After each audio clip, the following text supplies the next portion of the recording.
North Korea at China muli na namang nahaharap sa isang kontrobersya matapos na ang North Korea ay tumutol sa mga plano ng China na mag-install ng mga pasilidad ng telekomunikasyon malapit sa kanilang border, isang maituturing na pambihirang pagpapahayag ng diplomatikong aksyon ng Pyongyang na ito ay hindi natutuwa sa ginagawa ng Beijing. Samantala ang matataas na opisyal naman ng US at China ay nakatakdang magkita upang pag-usapan ang lumalalang hindi pagkakasunduan ng dalawang bansa. Kabilang na dito ang mga usapin sa North Korea, Russia at Taiwan. Kaya naman sa videong ito ay susubukan nating alamin kung bakit hindi nagugustuhan ng North Korea ang mga hakbang na ginagawa ng China at kung bakit Taiwan pa rin ang nagiging priority nila sa usaping ito sa kabila ng mas lumalalang tensyon sa pagitan ng mga barko ng China at mga Pilipino. Kung aalamin natin ang simula ng hindi pagkakaunawaan ng North Korea at China, ay mapag-aalaman natin na ito ay dahil kaisa ang China sa pagsusulong na disarmahan ng nuclear weapons ang North Korea at ito ay marahil sa panganib na dulot nito para sa China. Kung magkakaroon kasi ng nuclear na labanan sa pagitan ng North Korea laban sa South Korea at Japan, ay tiyak na aatakihin din ito ng nuclear weapons ng Amerika dahil ang South Korea at Japan ay pasok sa nuclear umbrella ng Amerika at kapag tinamaan ng nuclear weapon ng North Korea ay para na rin itong tinamaan ng China dahil ang radioactive fallout nito ay direktang kakalat sa China na magdudulot ng malubhang karamdaman sa mga mamamayan ng mainland China. Kaya naman bukod sa pagsusulong ng China ng no first use of nuclear weapons ay kaisa rin ng China ang Japan, South Korea at US na disarmahan ng nuclear weapons ang North Korea at bagamat kaisa rin noon ng Russia sa layuning ito ay nagpapatuloy na ngayon ang Russia sa pagsuporta nito sa pagpapalakas ng nuclear weapons ng North Korea at iyan ay dahil sa lumalalang tensyon sa pagitan ng US at Russia. Kaya naman ngayon ang North Korea at Russia ay mas naging malapit na kumpara sa North Korea at China dahil malinaw ang layunin ng China na pahupain ang tensyon sa pagitan ng North Korea laban sa South Korea at Japan. Sa paraang ito kasi ay maaaring makabuo ng kasunduan ng China para sa South Korea at Japan na huwag makialam sa panahon ng pagsalakay ng China sa Taiwan. Gayunpaman dahil nga hindi magawa ng China na pigilan ang North Korea ay nababahala pa rin ang South Korea at Japan sa banta ng North Korea kaya't maging ang China ay pinaghahandaan na rin nila dahil alam nilang madadamay at madadamay ito sa sandaling magkaroon ng isang ganap na giyera. Kaya naman ang planong paglalagay ng pasilidad ng komunikasyon ng China sa mga border nito sa North Korea ay nagbibigay ito ng pagkabahala sa North Korea dahil sa pamamagitan nito ay maaaring mapasok ng China ang kanilang sistema upang makakuha ng iba't ibang impormasyon mula sa North Korea na maaaring magagamit ng China upang manipulahin ang bansang ito na sumunod sa kanilang mga gusto dahil ang pinakauna sa mga layunin ng China ay ang makuha ang Taiwan nang hindi nakikialam ang South Korea at Japan dahil ang South Korea at Japan ay hindi magtitiwala sa China hanggang hindi nito napasusunod ang North Korea.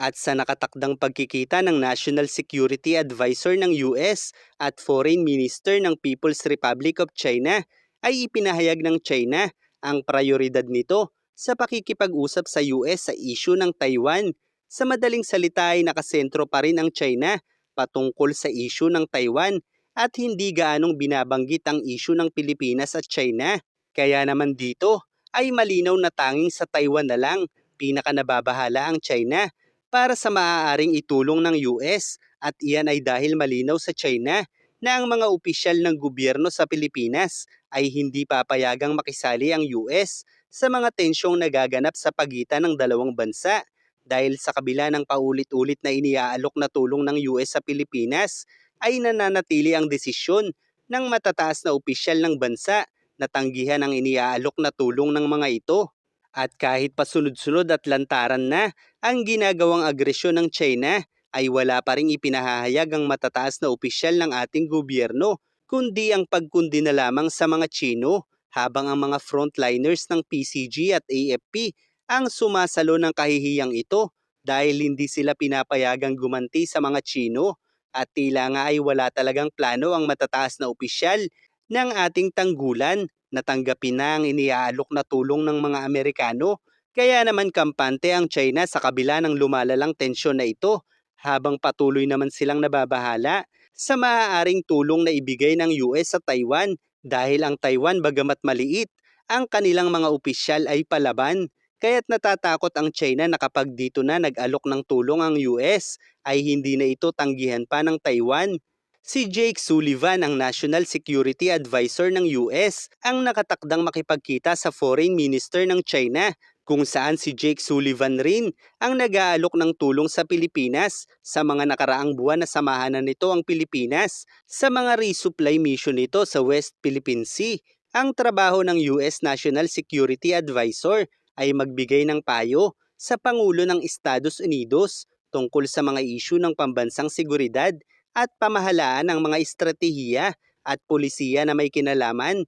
sa seguridad ng bansa. Sa madaling salita, ang iniaalok na tulong ng US na sumama sa resupply mission ng Pilipinas ay nagmula mismo sa pagpapayo ni Jake Sullivan sa Pangulo ng Estados Unidos at bilang National Security Advisor ng US ay malinaw na hindi niya isusulong ang pagsama ng US sa resupply mission ng bansa kung wala itong nakaplanong gagawin para mapagtagumpayan ang misyong ito. Subalit sa kabila nito ay tinanggihan lang ito ng matataas na opisyal ng ating gobyerno. Kaya naman sa gaganaping pulong nito sa Foreign Minister ng China ay maaaring wala itong maibabaon na bala para mapasunod ang China na tigilan na ang pagiging agresibo sa ating mga isla. Hindi katulad kung tinanggap natin ang iniaalok na tulong ng Amerika ay may panghahawakan sana ngayon ang US laban sa agresyon ng China sa ating mga isla dahil maaari sana nitong sabihin sa China na ititigil nila ang pagsama sa resupply mission ng Pilipinas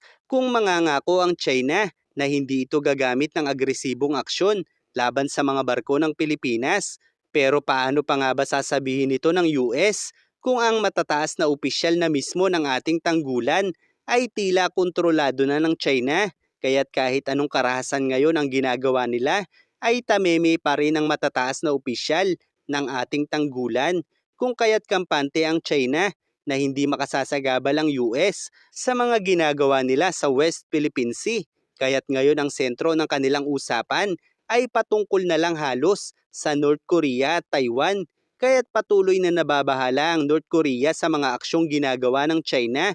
habang ang Pilipinas naman ay tila nawawalan na ng kwenta dahil sa palpak na pagpaplano ng mga namumuno sa kanila. We will continue to support the Philippines and stand behind them as they take steps to be able to ensure that. And I will be very cautious about speaking about hypotheticals should we have to get to it, because the most important thing right now is to see de-escalation and to see the ability of the Philippines to do resupplies. We believe that is achievable, and we are going to drive to make that happen.